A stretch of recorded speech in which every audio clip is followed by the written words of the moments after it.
Hello. Today we will solve the following irrational equation. It looks not difficult, however, there is a hidden pitfall here, which many students fail to recognize. So take your place and we will make the first step towards solution, namely we will find the domain of this equation. There are three square roots here. It means that all radicals must be non-negative. Let's write these restrictions. First, second, and third. Now we can obtain the following restrictions. From the first equation, this one, from the second, this, and from the last, this restriction for x. At this point, I would like to suggest you a quiz with the following questions. We already obtained three restrictions for x. Is there exist some other restrictions? The four answers are here. You have 5 seconds to answer.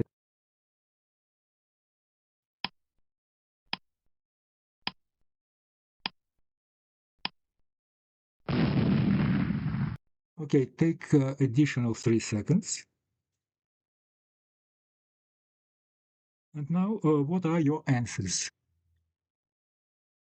Online students provided option 2.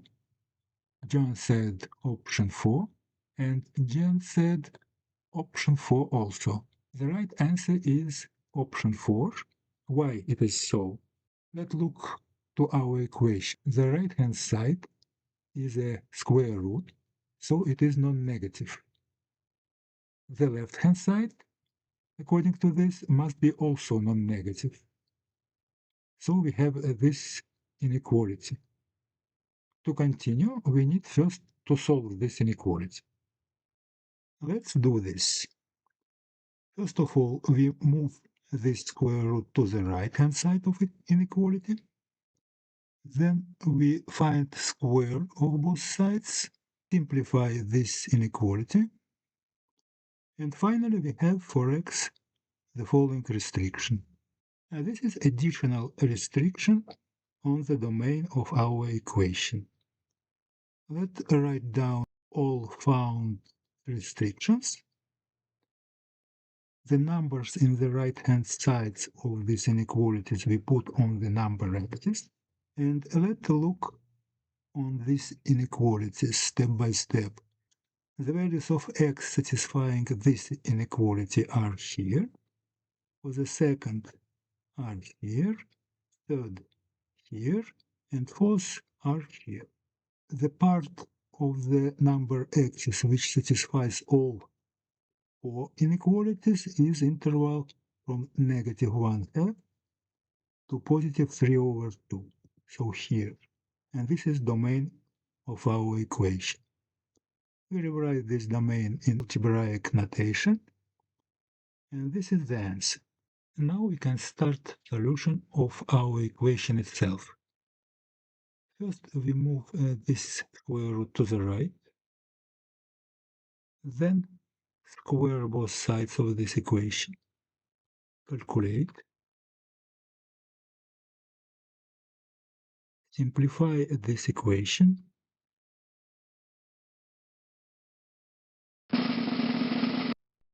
John has a question. Please, why do we need to move square root 2 minus x to the right before squaring both sides of equation? Good question, John. We do this for the following reason. In original equation, right-hand side is always non-negative, left-hand side can be positive and negative, as we saw before. When we square both sides of this equation, we can get extraneous roots. In the new equation, both sides are non-negative, and for this reason squaring of these sides will not give us extraneous root. This is an explanation of why we do in this way. Did I answer your question? Yes. Okay, we continue. So we rewrite this equation here. And next what we do, we square both sides here. calculate what we get, simplify this equation, and now we got quadratic equation which we can solve using the well-known formulas of algebra. I think you can do this yourself, and you can find two roots, x1 equal 1 and x2 equal negative 5 over 2. The next step is to verify this equation. So we recollect what is the domain, and let's find position of this root on the number x. x1 equal 1, so this is inside of the range of the domain, is somewhere here. x2 is negative 5 over 2, is outside of the domain. So this is extraneous root, and this is a correct root. Jen has a question, please. Why did we look for domain if it is enough to substitute the roots? The main reason is that if we don't use domain of the equation, we can lose the root, and if we lost the root, we cannot recognize it using just substitution of roots to the equation.